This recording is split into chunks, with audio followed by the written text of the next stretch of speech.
It's like, holy cow, we're 2 calls behind where we should be today. We need to get going on this. I need to either make some calls or do some stuff to get this thing ringing here. Well, right? we service a lot of senior citizen communities, so of course, naturally, they take longer on the phone conversations.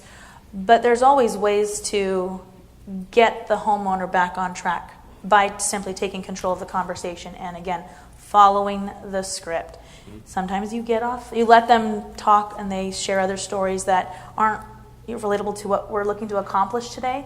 So I just straight out ask them because they forget, and it's okay. I'm just being patient and guiding them in our conversation. So at the end of the conversation, I got them scheduled and they're on their way. So the script is like a skeleton or the bones of what you're trying to do here. And the relationship you're creating are like the meat on those bones. It's like this is where we really succeed. We just can't follow the skeleton because there's really nothing there. It's just bones or whatever. So we have this relationship we're creating and filling in that thing. It's important to hit those benchmarks, right? You can't forget how people heard about us, things like that. And we'll talk about some of the things you want to accomplish on a call. But the script is a good thing to have in front of you. I bet even an experienced person like you likes to have that in front of you just to make sure I did cover all those things. Is that important to you? It's all right here. I have to have it with me at all times. Yeah. I need to know and make sure I'm on track. How many calls do you do? How many calls do you say you answer a year? A year? 10 a day, 15 a day? I know how many I answer a day. It's 200 days in a year, 12 to right? 15 So you got 2,000 calls in a year. Would that be fair? 18? Yeah. So after 2,000 calls, you think you know that. Yeah, I do know it, It's just something that I feel more, it's just like the phone. I know I have to have that phone or my headset with me to make that call. It's different when you use a headset versus a handheld phone. I know the difference. I feel the difference. I'm more slower if I just have the handheld phone, and I don't feel as confident. There's certain tools I need. We got 2 things to concentrate on. One is getting the call booked, and also holding the phone. Those are 2 things you have to concentrate on. And then plus getting the information that our marketing department needs so they know where to market, where our money's going, and things like that. You're sharing personal experiences. There is a danger. The danger is that you would one-up a customer. The customer says that... I'm busy because my husband passed away, and now I have to call your company to fix the furnace. And now you've suffered a loss, maybe too. Maybe your dad did first, maybe your grandmother did. How do you share that experience about one-upping people without making them feel like your tragedy or your challenge is less than mine after I share an experience like that? Well, what I do is I just listen to them, let them speak, and then I find a way to get involved in the conversation.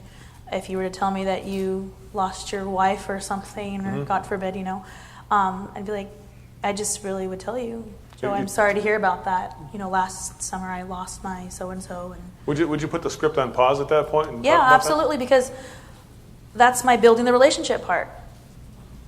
They're opening their heart up to me. Well, I'm going to spend about 30 seconds to a minute to opening up my heart back to them.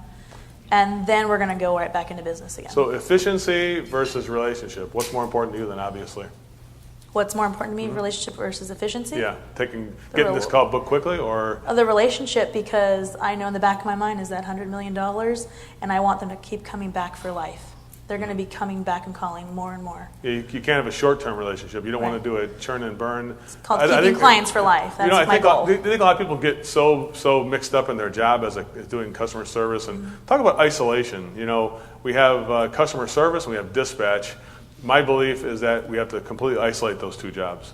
That if we start having dispatchers who are servicing service techs having to answer the phone, they're not going to be able to. We're going to hear probably some of that when I make some of these phone calls to the the Google search. I'm going to call some of these people. I'm going to call top people on Google, and I believe me, I've already tried it, so I know what it's going to sound like. I wouldn't make a call I didn't know what it was going to sound like already. And you're going to be shocked at how much these people must pay to get to the top of Google in a community like Long Beach. The kind of money it would take for pay-per-click and things like that to get to the top of this search engine, and what the investment and the lack of training they put into answering the phone. It's going to be appalling. It's going to be a gong show, what you're going to hear. Well, to add on to that, I have 2 clients. I have my dispatchers. I want to make sure I'm scheduling for profits. I know the dispatchers role, they're there to dispatch for profits. Well, guess what? As a CCR, I'm going to schedule for profits. That's my goal. So how important is focus on what you're doing as opposed to having other things to do? How important it is to focus on that? Very much so. to me, it's like a psychology game. You're juggling so many tasks because at the same time you're trying to keep up with gathering the contact information. I already know by 3 minutes in the conversation, I better already have gotten their name, address, and phone number and how they heard about us. Well, how about just grabbing a headset and doing a Post-it note? What's wrong with that? It's not as efficient. You got to be all focused and all attentive, and you will lose track, and you'll end up slurring your words or umming and ahhing type thing, and it makes you not sound as confident and genuine on the phone when you're having a real conversation, and then it's going to sound scripted. Well, you also talk about we'll talk about that, sharing your heart, and we'll talk about that coming up, some good stuff here. How about tonality? That's a really good one. The way people first hear it, it's like the first meeting, right? You never get a second chance to make a first meeting, right? Let's talk about tonality a little bit, if you would, what that means to you. Tonality, using the right tone when talking to your clients. You don't want to sound like a drag or a buzzkill is what my dad would always say. Don't be such a buzzkill. Well, on the phone, I want my clients to feel the love and the passion that I have for what I do in customer service. So by smiling is the number one thing. Believe it or not, they can sense it, they can feel it. They can even hear it in your voice if you're not smiling, if you're not engaged in the conversation, if you're not using inflection in your voice. That's probably a number one thing that people on the phone don't practice is I don't know how to say it except just use inflection. And don't sound monotone. Just talking with the right attitude. Yeah. And I mean, it sounds like you're having fun with this, right? Mm-hmm. Yeah. And even smiling and laughing. Sometimes, I tell you what, I have, some of the funnest things I do is when I sit down and answer the phone for a company. Mm-hmm.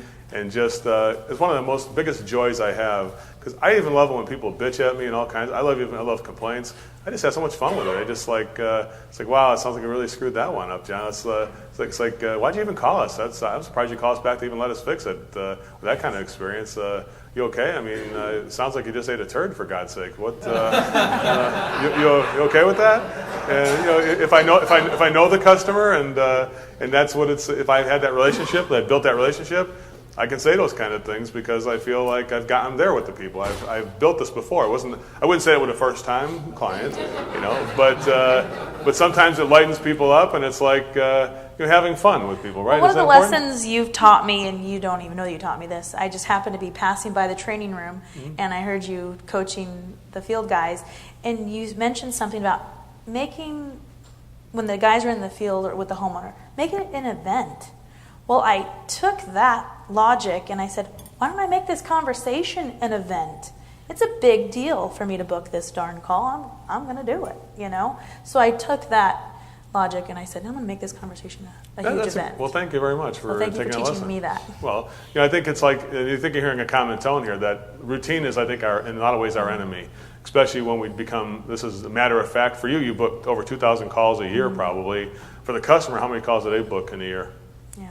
Probably one every 2 years, right? Maybe. And so for them, it is an event.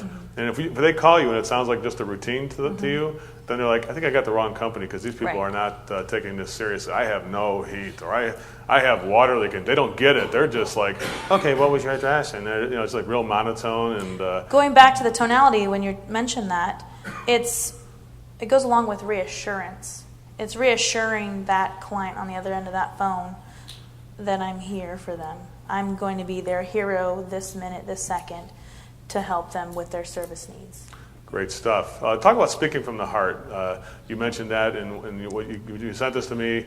It really goes along with our total immersion training and our training for the technicians about how you have to have an emotional investment. Okay. That a call is not just a mark, somebody to sell something to. Whenever I hear technicians say, I think I'm going to sell this guy something, I'm like, really, why do you want to sell him something? What does he need? What's the reason why you would sell him this thing? Oh, just to make money.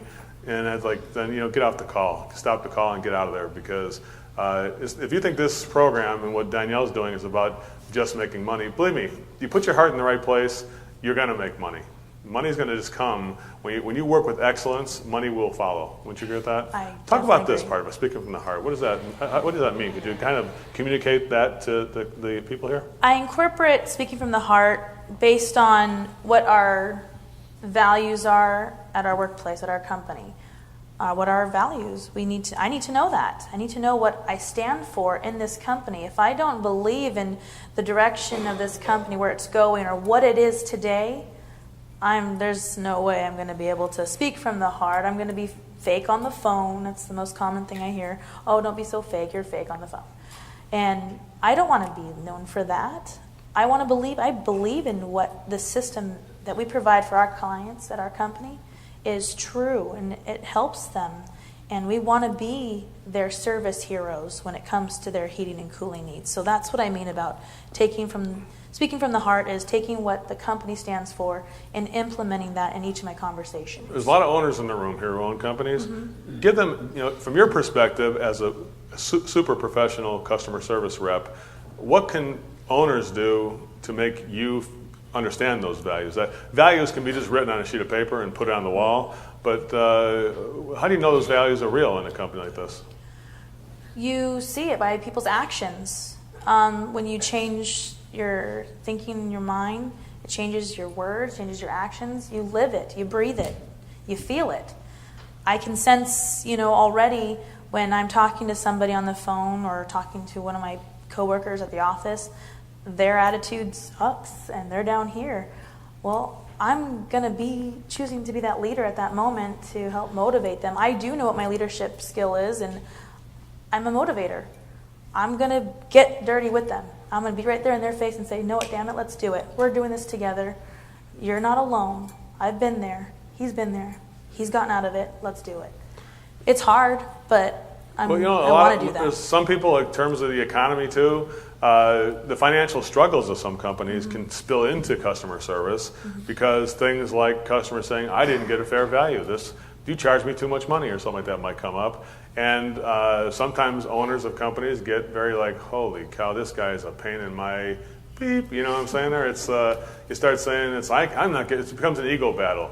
I'm not giving him his money back. I'm not giving anything back. We worked our ass off. We already lost money on this job. How can I afford to get back what I lost? I can't even didn't make money to begin with on this thing, right? Anybody been there? Raise your hand if you've been there before. Right?